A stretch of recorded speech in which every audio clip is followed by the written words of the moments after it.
Hello to my fire signs Aries, Leo and Sagittarius. Welcome to the Virgo new moon. You'll find the timestamps for your rising sign listed below. Hello Aries rising, welcome to your horoscope for the new moon in Virgo.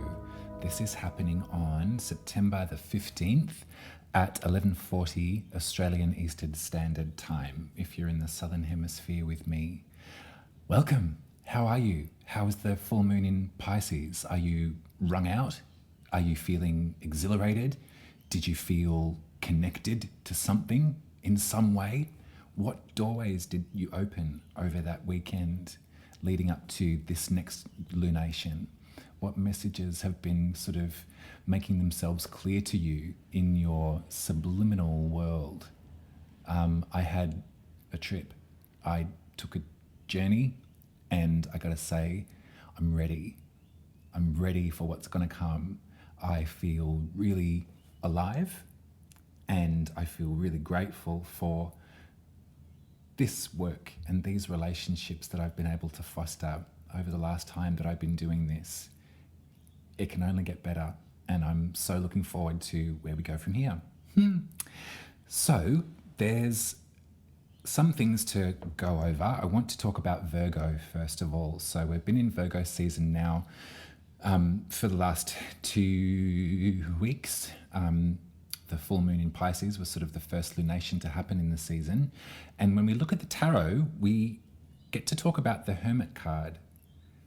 And for some folks, this is a card of shame. Some people, when they see the Hermit card, they have a little chuckle at themselves and they feel bad for perhaps the way that they've been secluding themselves or being a bit of a recluse from life. The way that I look at the tarot, it's great actually to think about the seasons. If we think that Virgo season is a mutable sign, right? So it's mutable earth, which means that it's giving way to the next weather to come. So for folks in the Northern Hemisphere, it's kind of dipping into the beginnings of autumn and possibly a bit of much needed hermiting, a bit of coziness, a bit of warmth and gathering around the fire and harvesting perhaps what you've grown over the last period. For us down here in the Southern Hemisphere, we're on the flip side. So we're sort of coming out of the bitterness of winter and everything's starting to smell really beautiful. There's little seductions here and there asking us to come outside again. It's so funny as I'm recording these today, it's chopping and changing between bright sunshine and big waves of perfume and then rain, cold, grey skies. So you can see that sort of like mutable signs in action. So I would first of all just like to say that if you have been sort of hiding away, squirreling away, Aries rising, then that's perfectly in tune with the seasons of the earth. And if you're wanting to maybe gently reconnect or come out, maybe share what you've learned in the hermitage, then you're so welcome to. If you can feel yourself sort of moving into that space of like, actually I just need to be alone for a minute. I've got some things to go over. I've got some things to learn. I need a break from being physically available in a social setting. Then that's also really great. That's perfect too. For you, Aries rising, Virgo rules the 6th house. And in Hellenistic astrology, it was the house of servitude or slavery. There's a feeling of being kind of slave to the rhythm or trapped maybe sometimes in a certain way of thinking or way of being, but also there's a lot of lessons about responsibility that we can learn in the 6th house too. There's some things in life that we just can't ignore. We've got to do it. We've got to do that work. Our body can sometimes tell us, sorry, that was my USB speaker just going off. I should have turned that off before. Keep going. Sometimes in life, our body is the one that will pull the reins on our responsibilities.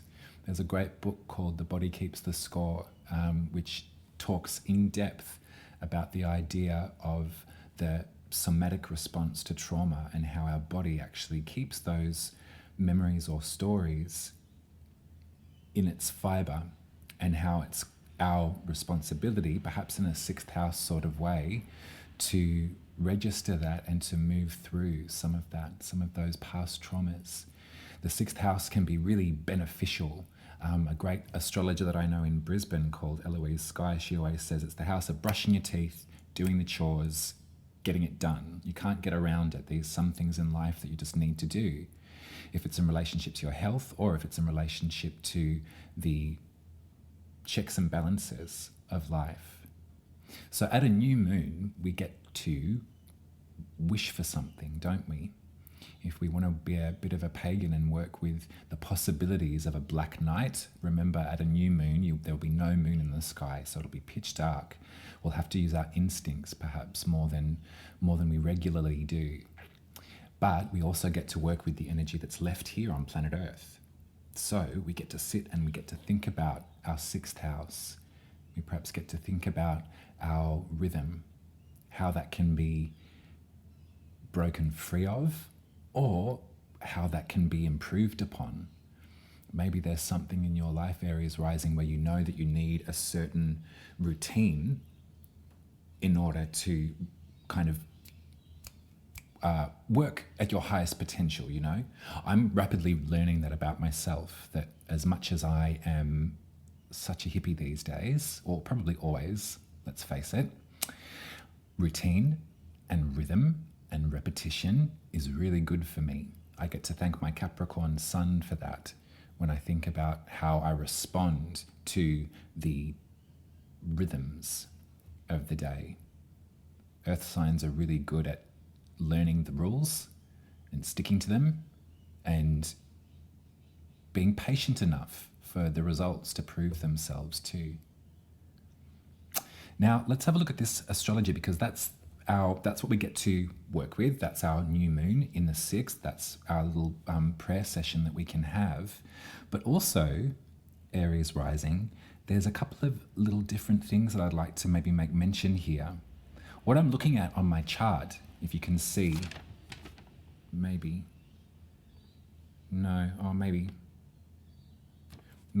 I'll have to make sure that that's a good prop for next time. What I'm looking at is like a bow and arrow shape. So the sun and the moon are at 21 degrees of Virgo. They're forming trine, which is support, earth sign to earth sign, with Uranus in Taurus and also with Pluto in Capricorn. So you can almost imagine there's a triangle of supportive flow going between each of the earth signs. Now, the interesting thing about this configuration is that that's the bow, but there's the point of the arrow, which is shooting back to Neptune in Pisces. So we're going to take a journey back to your 12th house, and perhaps some of the things that you were gleaning or that you were learning or that revealed themselves to you at the last full moon might show up again for you in your memory as I describe this. We know that Neptune is the planet that does bring grand illusion, and it's where our imagination really works, where we can sort of fantasize with Neptune and we can kind of, while away the hours imagining the best possible outcome, what we might like to see have happen in our lives. We get to really run deep with our spirituality too. And the beautiful thing about Neptune and Pisces is that there's the modern ruler of Pisces, if you like, the planet that brings the color of the sign is Neptune. So Neptune really loves it in Pisces. They love to swim deep, as a Pisces does. And so this is all in your 12th house of your hidden world. Stuff that you perhaps don't talk about, but not because you can't, because it's kind of impossible. It's really something to do much deeper in our psyche. Imagination's probably a really good word for it. So all of this earth energy, this practicality that's being conjured at this new moon in Virgo is also shooting an arrow to your 12th house in opposition to the 6th. So I wonder what you're planning, Aries rising. What came to you at the full moon? if you were bold enough to face it, or perhaps if there was some fear around it too. What revealed itself to you in your dreams, maybe? Are there things that you can sharpen your focus on as far as your imagination, as far as things that it might seem impossible? Can they become possible at this new moon? Can you use the practicality of Virgo and the Hermit? Because we know that the Hermit is the one that has taken themselves away from society in order to open up their channel, their bridge to the 12th house, quite possibly. So in your little quiet repetition, this time that's been very important to focus and to subtract yourself perhaps from some of the mania of social life, what's the purpose of that? What are you discovering, and how can we use this sort of practical, what's the word I'm looking for? Like, how can we make this imagination or this fantasy of yours materialize in the real world? That's a good question, and probably a really good question to ask yourself and perhaps write down the answer at this new moon. Now I'm going to get some tarot, I think, because I keep on talking a lot about the astrology, and you know that I love that. You also know I love to read tarot, so I've got to make sure that there's room for both. I'm going to get 3 cards because we're gearing up to something quite special too, Aries rising, which I'll probably tell you at the end of the reading. Another thing to maybe mention is that the planet Mercury will station direct the day after this new moon. So on that idea, Mercury has been retrograde for the past 3 weeks in Virgo, and so there has been an absolute necessity to double check and to think before responding and to get clarification as well before we react and, think that, oh, it's a disaster, everything's gone, everything's ruined. When Mercury is retrograde, it's always a great time to be like, what did you say? What do you mean by that? Am I fully understanding? Am I being fully articulate enough too with what I'm putting forward?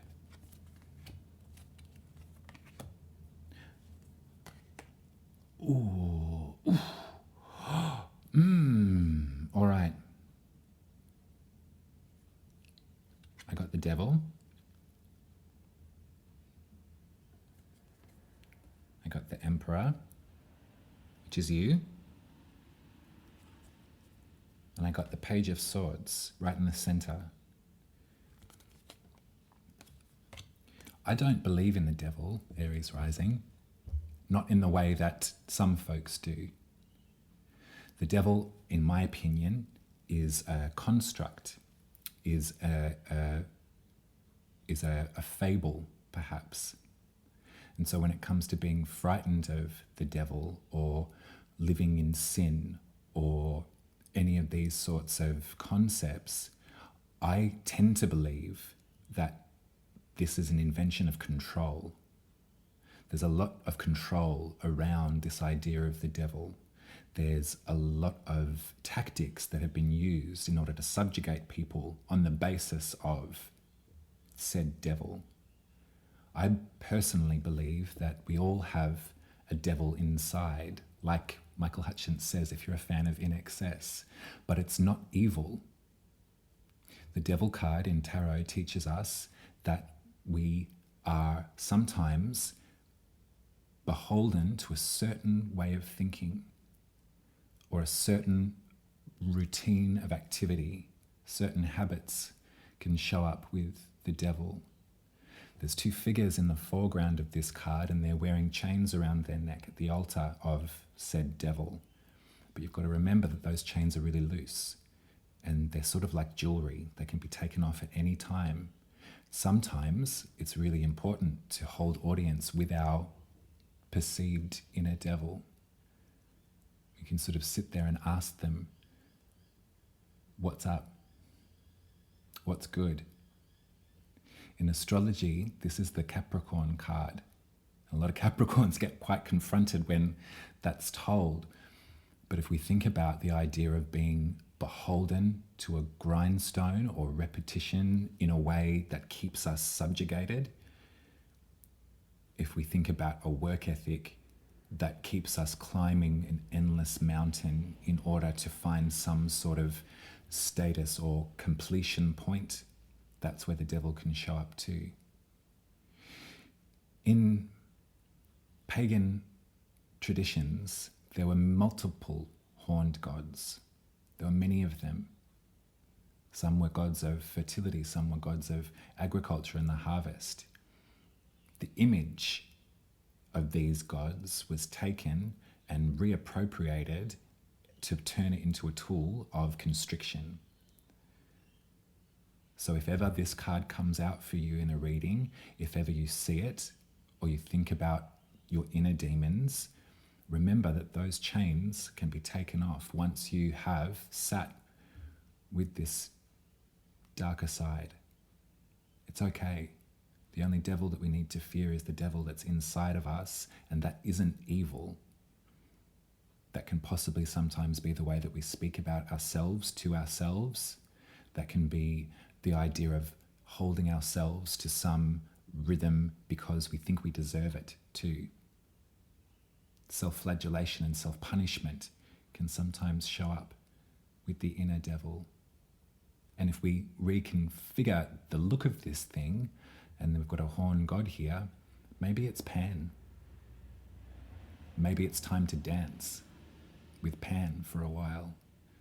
Look up the beautiful philosophies that Pan is attributed to and have some fun. Because the Emperor is you. In tarot, the Aries card is represented by the Emperor. This is someone who is large, in charge, a master of their domain, who is incredibly proficient at keeping everything in order, the way that they like it, answering to no one. There's fire in this card. There's fire in you too, Aries rising, heaps of it. I got a brand new box of matches, babe. Just like Nancy Sinatra.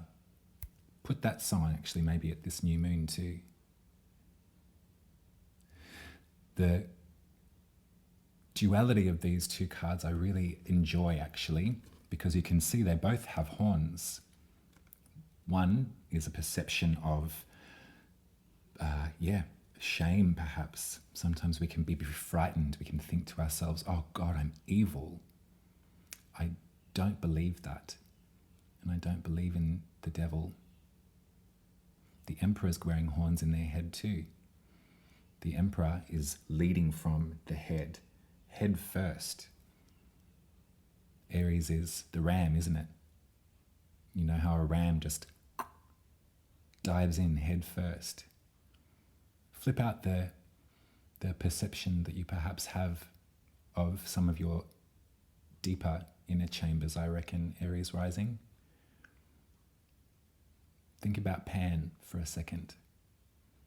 Learn about Pan. You can worship Pan too if you want. Because you've been handed a truth. Someone has given you something bright and clear and honest, and there's kind of no denying it. The Page of Swords is someone who works from absolute truth, who you can believe. You can sort of tell it about them too, that they're not bullshitting you, they're not lying. There's something really fresh about their sincerity. You can see there's such a beautiful blue sky in the background there. We know the swords are our thoughts, a mentality, the way that we think as well. So perhaps we can feel those clouds start to clear as well as we enter into Libra season and say goodbye to Virgo season. Libra is a fixed air sign. So it's an initiation into some sort of clarity of the mind too. I like this for you, Aries rising. I think this is really lovely. So have a little think about your practice, what it looks like, and remember that no matter what it looks like, it works. Have a little think about Pan, if you like. You can look up Pan, the way that folks used to rejoice with him. And also read a little bit more about the devil too, about Lucifer, about Satan. Because I'm not going to throw any mythology in the bin. I love mythology. But when it comes to a system that is put in place in order to oppress and control a populace, I'm not interested in that at all. And in that case, I take my friggin' chain off and put on a different necklace. Much love to you, Aries rising. Thank you for being here with me. I hope that that is clear as crystal to you. Enjoy the dark night with the new moon in Virgo. I accept tip money over at buymeacoffee.com/UmaRuby. That would be great if you've got some cash to flash. If you'd like me to read your birth chart, they look something like this. Head to umaruby.com and book in a session with me and I'll draw you one up and read all about it. I'll be with you in 2 weeks and we're going to discuss a full moon in Aries. And this is a bit of an outlier too, because we know that the dragon's head is in Aries, but it's not an eclipse.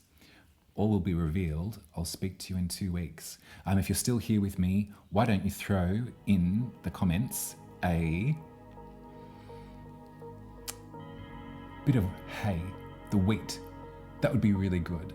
Yeah, that feels like Virgo, doesn't it? The wheat emoji. Yeah, I wonder if there is one. We'll see. Bye. Hello, Leo rising. Welcome to your horoscope for the new moon in Virgo, happening on Friday the 15th of September at 11:40 Australian Eastern Standard Time. So let's have a little zone into the significations of Virgo and your second house, which is your values, your coin, your access to resources, how you can autonomously get involved with creating wealth and safety for yourself. In the tarot, the card that we can look at for the third decan of Virgo, which is where this moon is playing out, the sun and the moon are at 21 degrees of Virgo, and that is the 10 of Pentacles. And this is a lovely image, perhaps, for the second house. This looks to me like a legacy being planned and being offered. I love the elder in the foreground of this card with the 2 puppy dogs and the family in the background.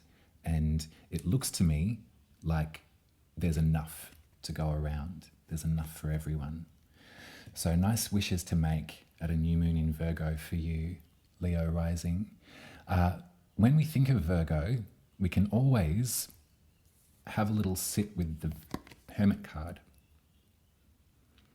And I bring this out for a purpose because if we're going to discuss mutable energy, which is what Virgo is one of the mutable signs, you can probably feel that on your skin right now, no matter where you are.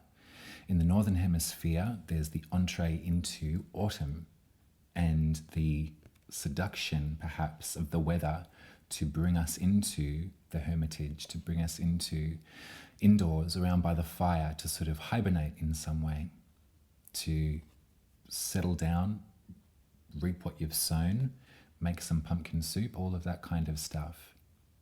In the Southern Hemisphere, we're leaving the hermitage. I know that the weather today, on the day that I'm filming these, is just chopping and changing. Bright sun, lots of perfume in the air, beautiful smells, beautiful colours, and then grey, rain, wet, cold. And that's probably a good description of the mutable energy too for you, Leo rising, is that feeling of like the weather giving way to the next season. And so you can see, as much as we're on different poles, you know, it works for both. It works for all of us. It's just a matter of perspective. So let's have a little think about your second house, Leo rising. What do you intend to do moving forward to develop your resources?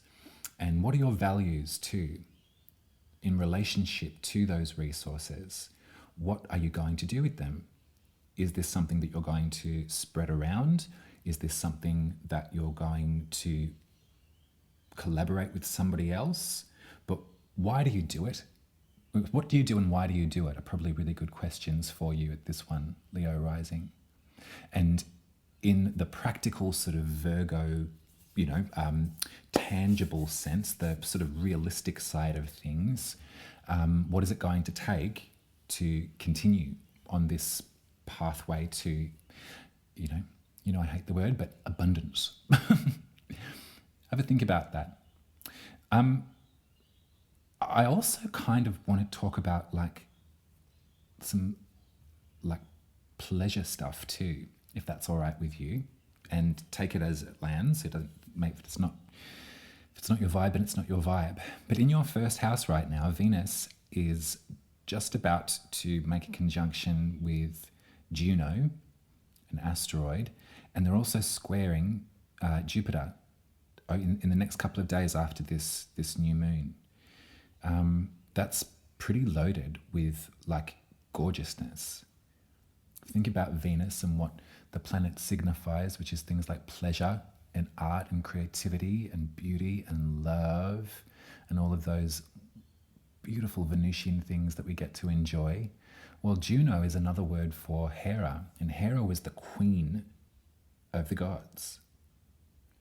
In astrology, we look to the Juno placement to kind of figure out perhaps how we come into committed partnership, or what that kind of concept looks like for us, what we need in a committed partnership, and also what we can give too. This feels nice. Now, we know that Venus and Hera, Aphrodite and Juno, Aphrodite and Hera, sorry to chop and change, but you understand, these two goddesses had a pretty checkered history, as they all do.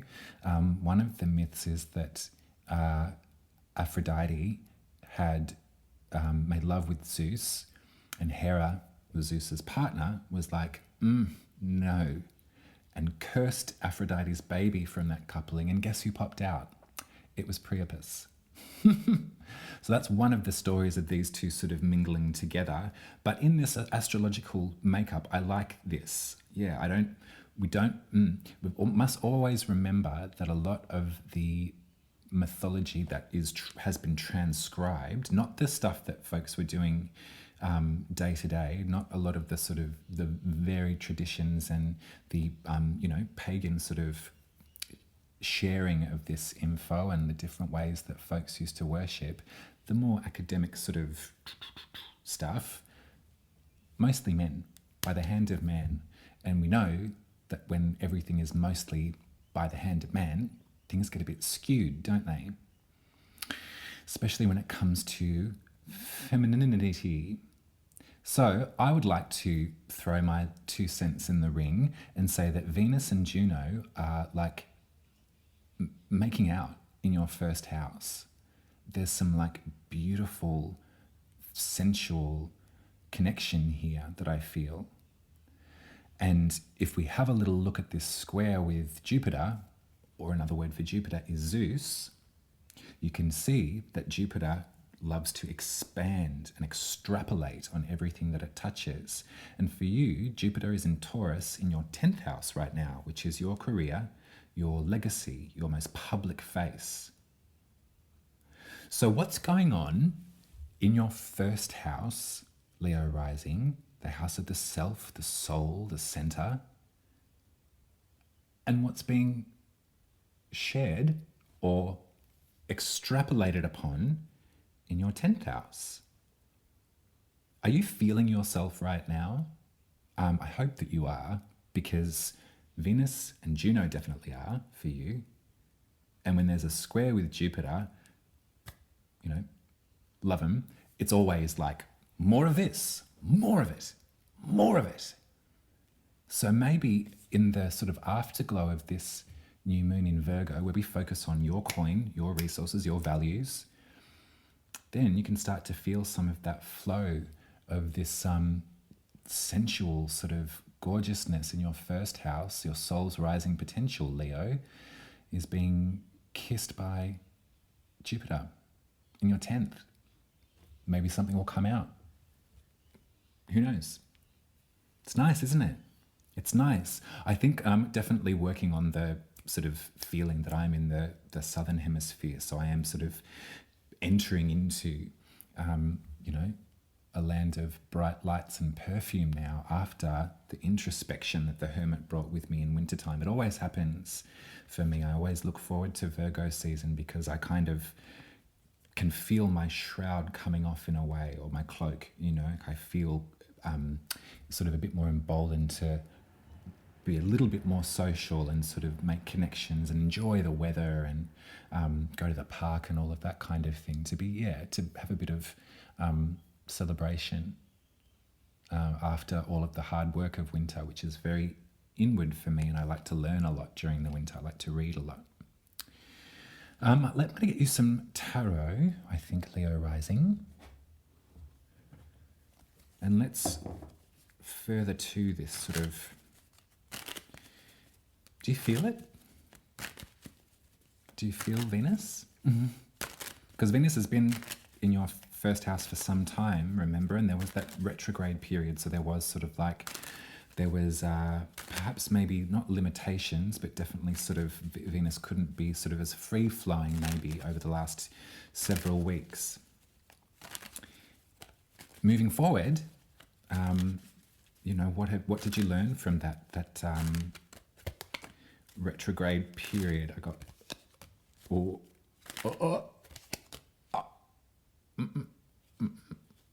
okay, and the Hermit on the back. I like that version.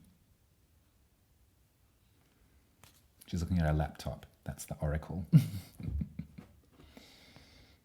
We can learn anything we want to learn.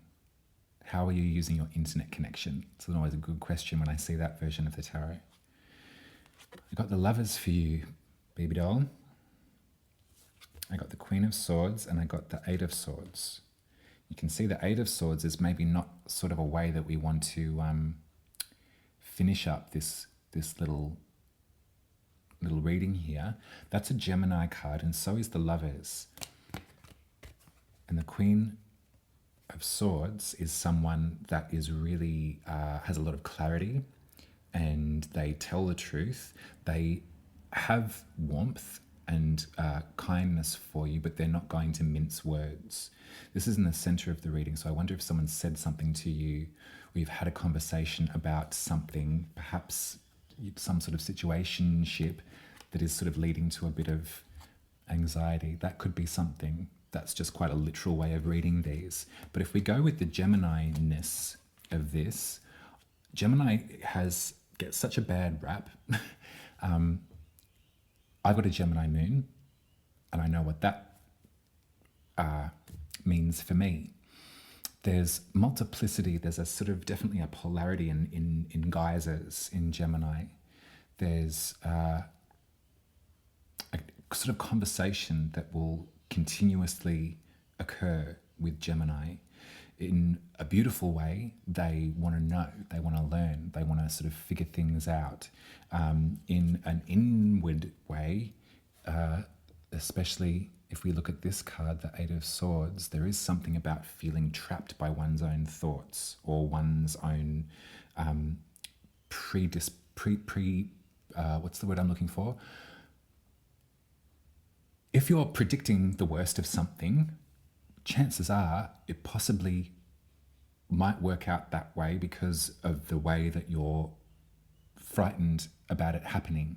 That's a clunky way to say this.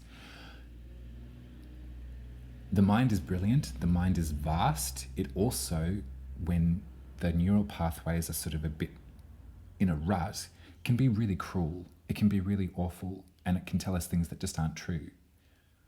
So I think that what I see here, I mean, this could be a therapist as well, which if it is, then keep going, babe. I fully support that. Someone has perhaps offered you some kind of truth of the matter, and hopefully it's bringing you out of this perceived cage of the mind. if we look at this card and subtract the Gemini from it, although it is about a mirror, like when I think about Gemini in the esoteric sense, the planet Venus rules Gemini in that way, and that's because of the mirror that Gemini can sometimes represent for people. In any good relationship, we're looking for someone to show us a mirror, and we hope that we can mirror them back to themselves too. That feeling of connection is like, oh, I feel so at home here, I feel welcome here. You see me and you think I'm beautiful.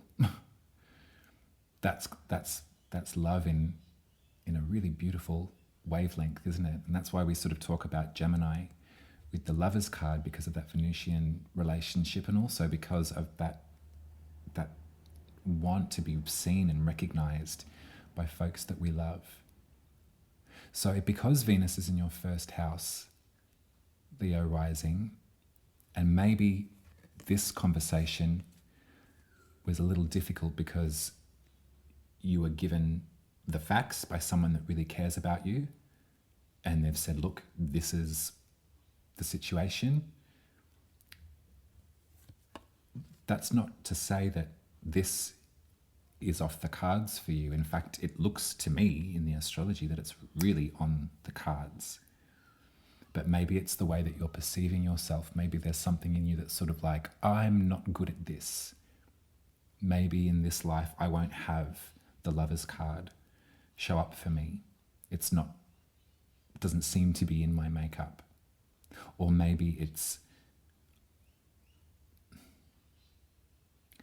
this Queen of Swords has been like, you know what you're backing up? The wrong tree. Come down from that tree. Come down. And that has maybe put you into a bit of a tailspin and made you feel a bit trapped in the mind of like that sort of feeling of longing. I think, Leo rising, like be grateful for the Queen of Swords. And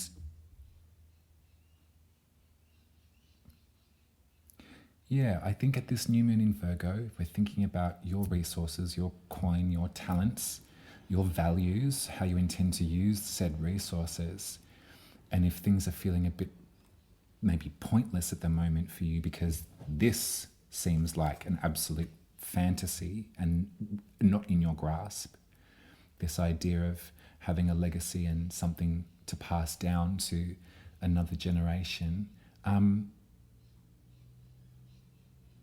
if that makes you feel melancholy or sad, then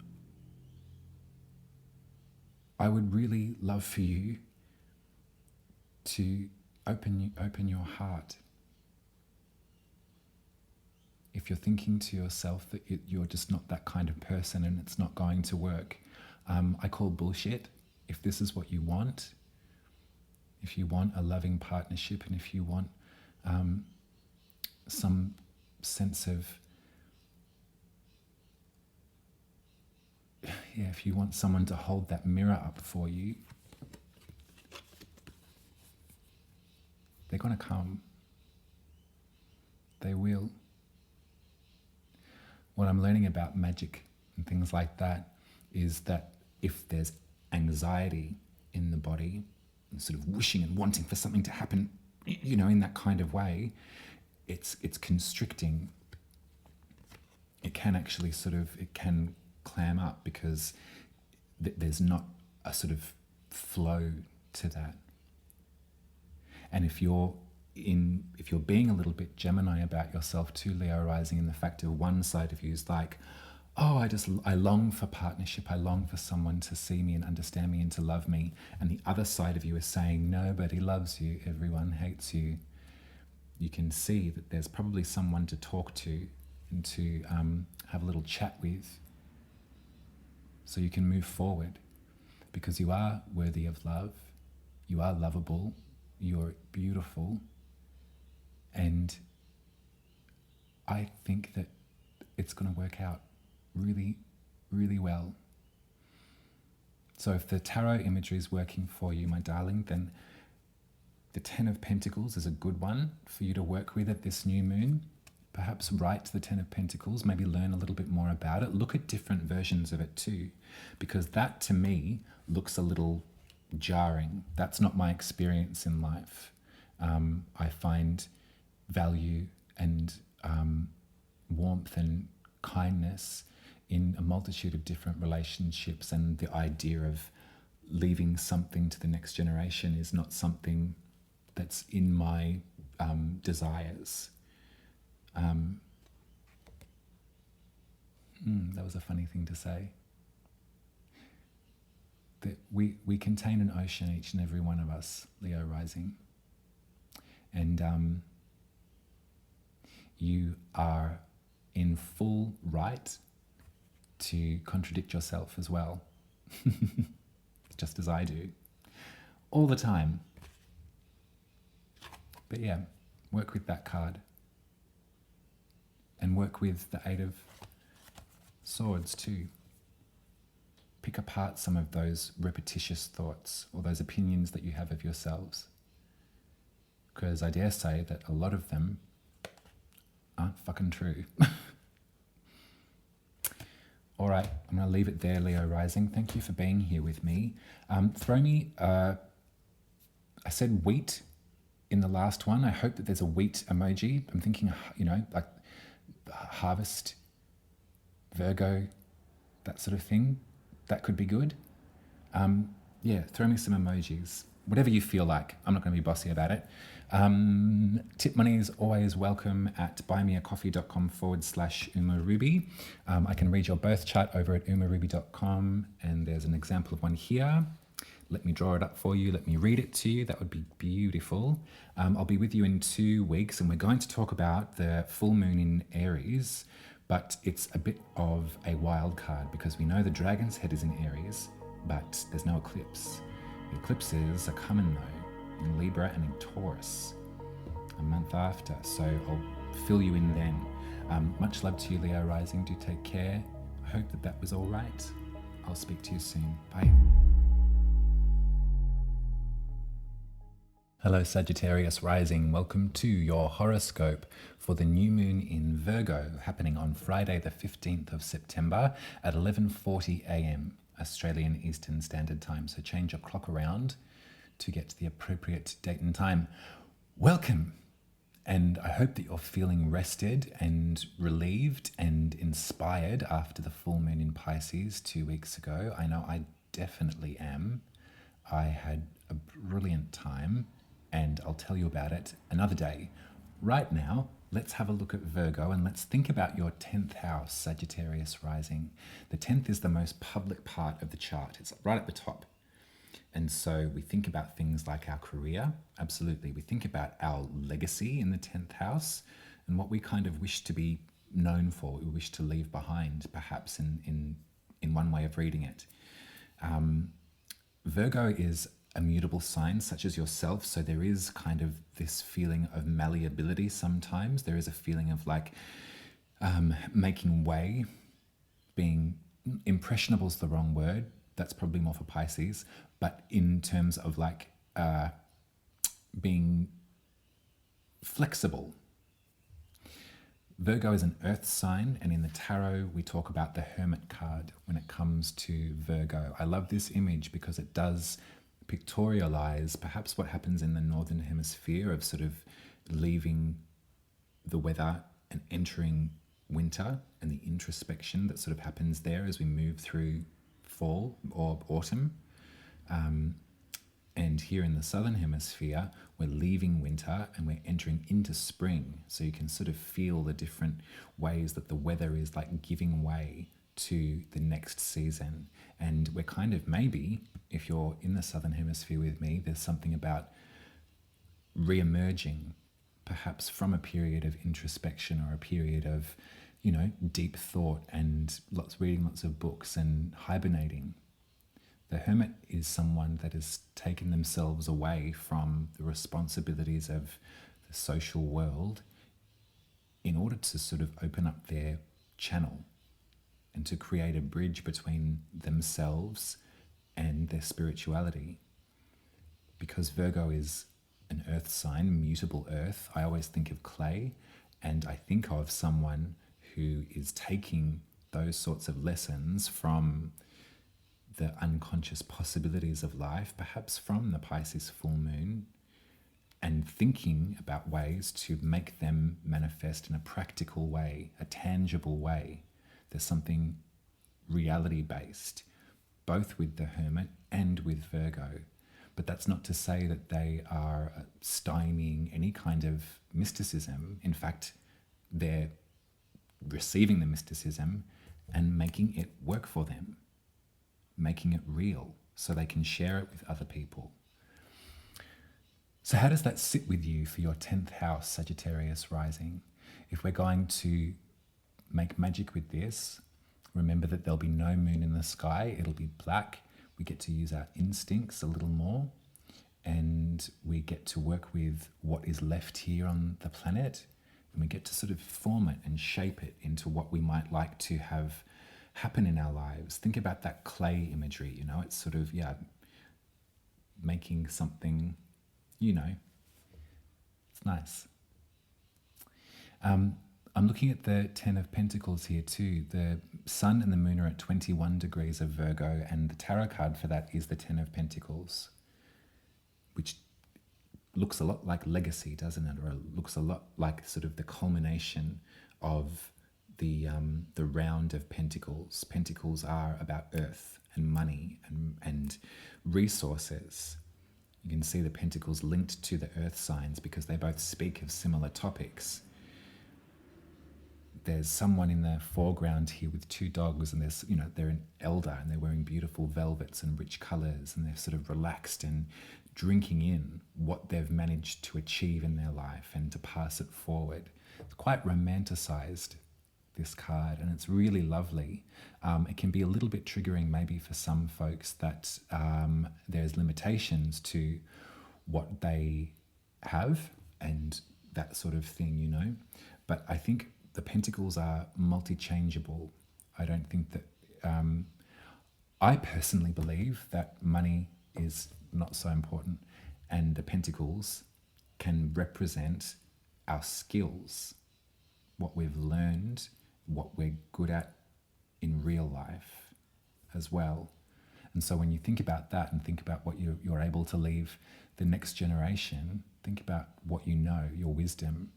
Your wisdom is a pentacle, I would say, Sagittarius rising. That's a lovely way to work with the Pentacles cards. Yeah, we share information, we develop our brains, our knowledge, we develop our hearts, we develop our spirit, and sharing that with the generation that's to come is priceless. So maybe have a little meditate on that truth as you move into working with this new moon in Virgo. It's nice. It feels sort of contemplative. It feels also, I must say, like a little bit of a relief after some of the Pisces preopusy stuff from 2 weeks ago. I'm still a bit cross-eyed from it all, but I'm really like supercharged. I feel really ready to be direct and to move around and move forward and to enjoy this new season, this new weather. What else can I see here on the table? Yeah, I'm not going to labor this too much with, there is a weird sort of, actually, you know what, you're a Sagittarius, so maybe I should talk about the bow and arrow, right? Okay, so the Sun and the Moon are at 21 degrees of Virgo at the top of your chart. They're actually forming a trine with Uranus retrograde in Taurus in your 6th house of repetition, of your responsibilities, your health, your body. And also they're forming trine with Pluto in Capricorn in your 2nd house of your access to money, your resources, your values. It's not an exact trine, but it's near enough. And that's the bow of this thing. The arrow is Neptune in Pisces in your 4th house of your home, your roots, your stability, your ancestry. I feel it's a bit remiss of me not to talk about this bow and arrow because you're a Sagittarius rising. Holy moly. Ugh. If we can, if we can work with this new moon in Virgo, and when I say work with, like right to the moon, take a moment just to reflect on the possibilities of the moon. Think about Virgo, think about what your 10th house does mean to you at present and what you might like to have that mean to you in the future. And direct some of that intention to some of your more out there, inventive, imaginative ideas about your home and your roots. Because it feels like the bow is quite tight. I'm thinking of the Temperance card now too, which is your card, Sagittarius rising. And I'm paraphrasing, but Harriet Falcon says something about Temperance is not equilibrium like Libra, but it's the tension of the bow from Saturn and the precision of Mars to hit the target. And this formation of this bow and arrow can sometimes show up in your birth chart. So maybe it might be worth having a look to see if you've got a bow and arrow in your birth chart too. But when there's a trine like this, like earth sign to earth sign to earth sign, that's a pretty solid, like grounded, right, everyone, let's work together. Let's think about Uranus. Let's think about the sort of inventive, revolutionary, sort of rebellious parts of ourselves. Let's think about what's been sort of self-destructing with Pluto in our second house of our values, our resources, our money, like what has been sort of like being wiped out in order for me to perhaps be a little bit more of a fairy. Yeah, and this could just be my Pisces rising talking, Sag, so it's sort of like, don't quote me, but what did the moon say to you 2 weeks ago when you were thinking about home, roots, privacy, all of that stuff we talked about, your ancestry, perhaps some of the triggers that might arrive because of that? Did you make contact? And in a way, that contact that was made can be aided by Virgo across the way to make it real. Is there something that you need to create because it's landed finally in your imagination? Possibly. Let's get some tarot. We'll see what else comes out. Yeah, I haven't mentioned the bow and arrow to anyone yet, I don't think.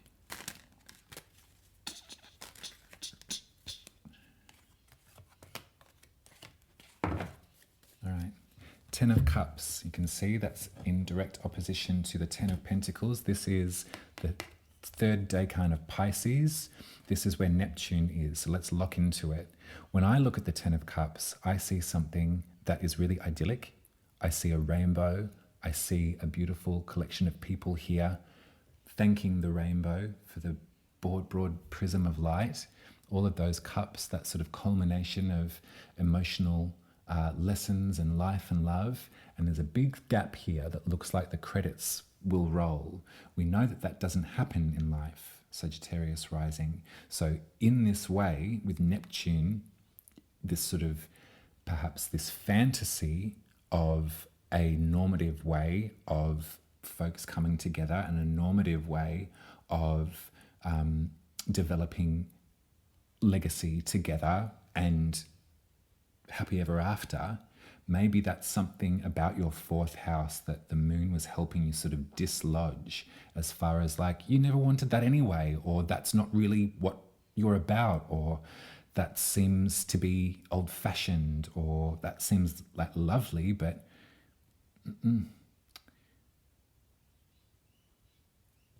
because I have the Queen of Pentacles here and I've got the Page of Pentacles.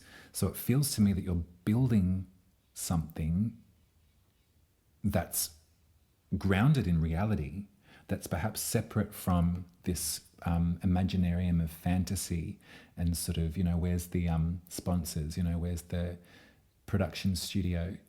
You know, it's sort of like, yeah, oh, that's great. Yes, let's feed ourselves this. I sound pessimistic. I'm not.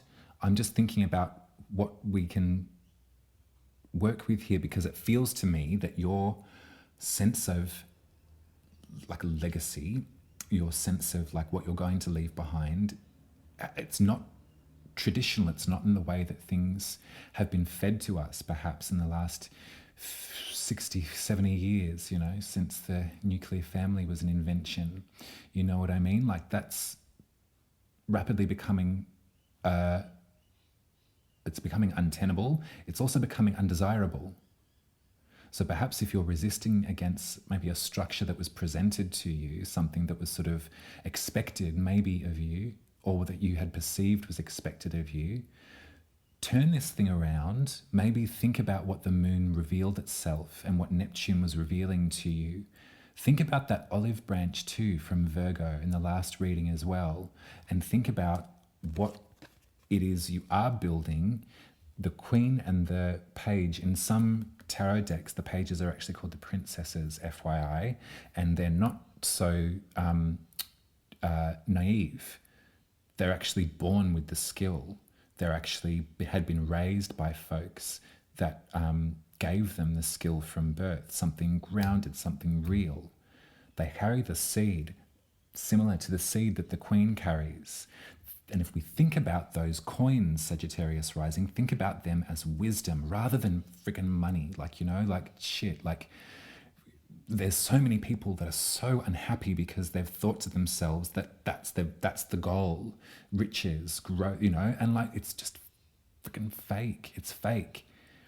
This is what I want to talk about. I don't want to talk so much about this. I don't want to diss this card as well, because it can be really sweet and really lovely. This is it though. What are you leaving behind? The tree of life is there in that shape with those pentacles. I'm very, very naive. I don't know very much about ancient Judaism, the Kabbalah, but I'm learning about it, and the tree of life is represented by these pentacles in that shape. So think about that too. Like, we can't take anything with us when we go, and what we can leave behind is wisdom. And this is what this looks like to me, Sagittarius. This, you can see that they're both carrying that coin. This Queen of Pentacles has the coin of wisdom, and she's given it to the princess, we're going to say, for this reading. Why not? And the princess is like solid and grounded because of that wisdom. That's priceless. So if there was stuff that came up about your, you know, ability to leave anything behind, or worry that it's not going to be enough, or like reroute that perception. I think, Sagittarius rising, money comes, money goes, money needs to be spent. It's okay. Like, the wisdom that you're gleaning, that you're growing in knowledge, what you're learning is far superior to any amount of money. And that is something that is a invaluable gift to leave behind. That's going to be your legacy. That's going to be your 10 of Pentacles.